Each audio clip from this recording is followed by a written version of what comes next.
தேசத்தின் குரல் செய்திகள். முதலில் தலைப்புச் செய்திகள். பிரதமர் பதவி விவகாரம் விஜித கேரத்தின் பதிலால் கிளம்பிய புதிய சர்ச்சை. கருணா டக்ளஸுக்கு சிறப்பு பாதுகாப்பு.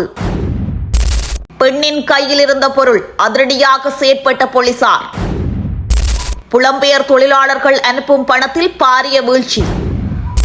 உயிரிழந்த அதிகாரிகளுக்கு 20 லட்சம் ரூபாய் நட்டஈடு. தென்னிலங்கையில் வீடொன்றின் மீது துப்பாக்கிச் சூடு நடந்தது என்ன?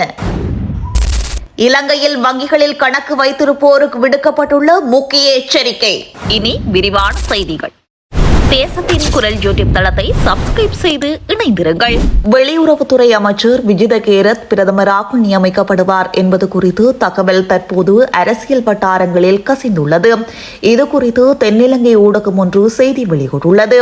ஊடக நிறுவனம் ஒன்றின் தலைவர் மகளுடைய திருமணம் கடந்த வாரம் காலியில் உள்ள 5 நட்சத்திர கோட்டலில் இடம்பெற்றது. முன்னாள் ஜனாதிபதி ரணில் விக்ரமசிங்கே, வெளிவிவகார அமைச்சர் விஜித கேரத், முன்னாள் அமைச்சர்கள் தலதா அதுகோரள மற்றும் வஜ்ர அபேவர்த்தன மற்றும் மேலும் பலர் அதே மேசையில் அமர்ந்துள்ளனர். இதன்போது முன்னாள் விளையாட்டுத்துறை அமைச்சர் ரோஷான் ரணசிங்கவை அப்பதவியிலிருந்து நீக்கியமை குறித்து பேச்சுவார்த்தை எழுந்துள்ளது. முன்னாள் ஜனாதிபதியாக இருந்த ரணில் விக்ரமசிங்கே பதில் வழங்கையில், அதற்கு நான் பதிலளிக்கின்றேன். நான் தலையிடச் செல்லவில்லை. அவர்களினுடன் விளையாட்டு தொடர்பான விடயங்களை பற்றி விவாதிக்கவில்லை. அந்த பெண்மணிதான் எல்லாவற்றிலும் தலையிட்டார் என்பதே முன்னாள் ஜனாதிபதியின் பதிலாக இருந்தது என தெரிவித்துள்ளார். இந்த உரையாடலின் போது வெளியுறவு அமைச்சர் விஜித கேரத் அங்கு வந்து முன்னாள் ஜனாதிபதி ரணில் விக்ரமசிங்கவின் அருகில் அமர்ந்துள்ளார். அந்த மேசையில் இருந்த ஒரு பத்திரிகையாளர் வெளியுறவு அமைச்சரிடம், நீங்கள் அடுத்த ஆண்டு பிரதமராகி விடுவீர்கள் என்று கேள்விப்படுகின்றேன் என்று கேட்டுள்ளார். இந்த வருடமே ஏன் கூடாது என்று அமைச்சர் புன்னகையுடன் பதிலளித்ததாக தெரிவிக்கப்படுகிறது.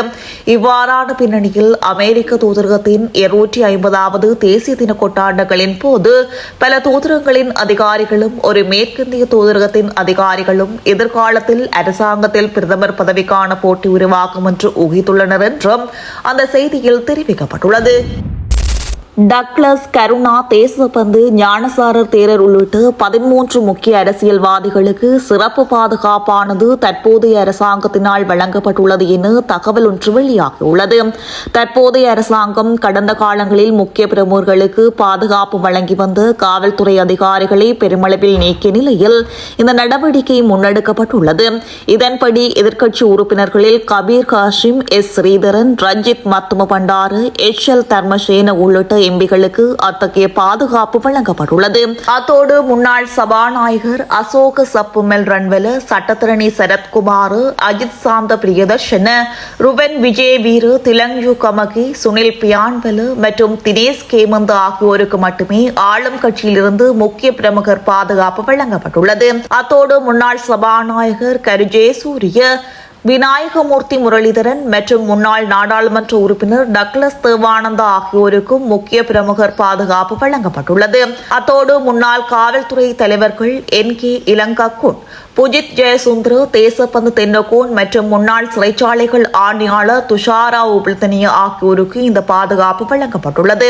பொதுபல பாலசேன கட்சியின் தேசிய அமைப்பாளர் கலகுட அத்தே ஞானசார தேரருக்கு சிறப்பு பாதுகாப்பு வழங்கப்பட்டுள்ளது. இதற்கிடையில் குற்றத்தால் பாதிக்கப்பட்டவர்கள் மற்றும் சாட்சிகளின் பாதுகாப்பிற்காகவும் சிறப்பு பாதுகாப்பு வழங்கப்பட்டுள்ளது என பொது பாதுகாப்பு பிரதி அமைச்சரால் நாடாளுமன்றத்தில் சமர்ப்பிக்கப்பட்டு ஓர் ஆவணத்தில் தெரிவிக்கப்பட்டுள்ளதாக மேற்படி விடயங்களை உள்ளடக்கி தென்னிலங்கையின் சிங்கள ஊடகம் ஒன்று செய்தி வெளியிட்டுள்ளது. விபிஏ பாதுகாப்பு வழங்கப்பட்டுள்ள நபர்கள் யார் என்று எதிர்க்கட்சி நாடாளுமன்ற உறுப்பினர் கவிந்த ஜெயவர்தன கேட்ட கேள்விக்கு பதிலளிக்கும் வகையில் அவர் இந்த ஆவணத்தை சமர்ப்பித்ததாக குறிப்பிடப்பட்டுள்ளது. 36 வயதுடைய பெண் ஒருவர் பெருமளவு போதைப் பொருட்களுடன் போலீஸ் போதைப்பொருள் ஒழிப்பு பிரிவினரால் அதிரடியாக கைது செய்யப்பட்டுள்ளார். சந்தேக நபரான பெண் மட்டக்குழி பகுதியைச் சேர்ந்தவர் என போலீசார் தெரிவித்துள்ளனர். கைது செய்யப்பட்ட சந்தேக நபரிடமிருந்து 1 கிலோகிராம் 140 கிராம் ஐஸ் போதைப் பொருளும் 538 கிராம் கரோயின் போதைப் பொருளும் போலீசாரால் மீட்கப்பட்டுள்ளது. இச்சம்பவம் தொடர்பில் போலீஸ் போதைப்பொருள் ஒழிப்பு பிரிவினர் மேலதிக விசாரணைகளை முன்னெடுத்து வருகின்றனர். புலம்பெயர் தொழிலாளர்கள் அனுப்பும் பணத்தின் சதவீதத்தில் வீழ்ச்சி நிலை பதிவாகியுள்ளதாக இலங்கை மத்திய வங்கி தகவல் ஒன்றை வெளியிட்டுள்ளது. இதுகுறித்து மத்திய வங்கி வெளியிட்டுள்ள புள்ளி விவரங்களின்படி வெளிநாட்டு தொழிலாளர் பணவெலுப்பல்கள் மூலம் இலங்கை கடந்த ஜூன் மாதத்தில் 695 மில்லியன் அமெரிக்க டாலர்களை வருமானமாக பெற்றுள்ளதாக தெரிவிக்கப்பட்டுள்ளது. அத்தோடு கடந்த மே மாதத்தில் பெறப்பட்ட வெளிநாட்டு வருமானம் 847 மில்லியன் அமெரிக்க டாலர்களாக பதிவாகியுள்ளது. மே மாதத்துடன் ஒப்பிடுகையில் கடந்த மாதத்தில் வெளிநாட்டு பணவெலுப்பல்கள் மூலம் பெறப்பட்ட வருவாயானது 152 மில்லியன் அமெரிக்க டாலர்களினால் கணிசமாக குறைந்துள்ளதாக அறிக்கையில் தெரிவிக்கப்பட்டுள்ளது. இதேவேளை 2026 ஜனவரி முதல் ஜூன் வரையிலான காலப்பகுதியில் வெளிநாடுகளில் பணிபுரியும் தொழிலாளர்களால் இலங்கைக்கு அனுப்பப்பட்ட வெளிநாட்டு வருவாய் 4.6 பில்லியன் அமெரிக்க டாலர்களாகும். இவ்வாறாயினும் கடந்த ஆண்டின் இதே காலப்பகுதியுடன் ஒப்பிடுகையில் இது 23.2% அதிகரிப்பை காட்டுகிறது. இதே நேரம் 2026 ஜூன் மாதத்தில் இலங்கை சுற்றுலாத்துறை மூலம் 151.1 மில்லியன் அமெரிக்க டாலர்களாக வருவாய் ஈட்டியுள்ளது. இருப்பினும் 2025 ஜூன் மாதத்திற்கான சுற்றுலா வருவாய் 169.5 மில்லியன் அமெரிக்க டாலர்களாக பதிவாகியிருந்தமை குறிப்பிடத்தக்கது. அண்மையில் இடம்பெற்ற மோதலில் உயிரிழந்த சிறைச்சாலை அதிகாரிகளின் குடும்பங்களுக்கு வழங்கப்பட்டு 5 லட்சம் ரூபாய் பணம் என்பது ஆரம்பகட்ட கொடுப்பனவு மட்டுமே என சிறைச்சாலைகள் திணைக்களத்தின் ஊடக பேச்சாளர் AC கச்சநாயக்கு இதனை தெரிவித்துள்ளார். உயிரிழந்த அதிகாரிகளின் குடும்பங்களுக்கு 20 லட்சம் ரூபாய்க்கும் அதிகமான தொகையை வழங்குவதற்கு திணைக்களம் கவனம் செலுத்தியுள்ளதாக அவர் தெரிவித்துள்ளார். அத்தோடு உயிரிழந்தவர்களின் அனைத்து இறுதி கிரிஜைகளும் சிறைச்சாலைகள் திணைக்களத்தின் செலவிலேயே மேற்கொள்ளப்பட்டுள்ளதாக அவர் மேலும் குறிப்பிட்டுள்ளார். இதற்கிடையில் இந்த மோதலில் காயமடைந்த சிறைச்சாலை அதிகாரிகளுக்கு நட்டஈடு வழங்குவது குறித்தும் கவனம் செலுத்தப்பட்டுள்ளது.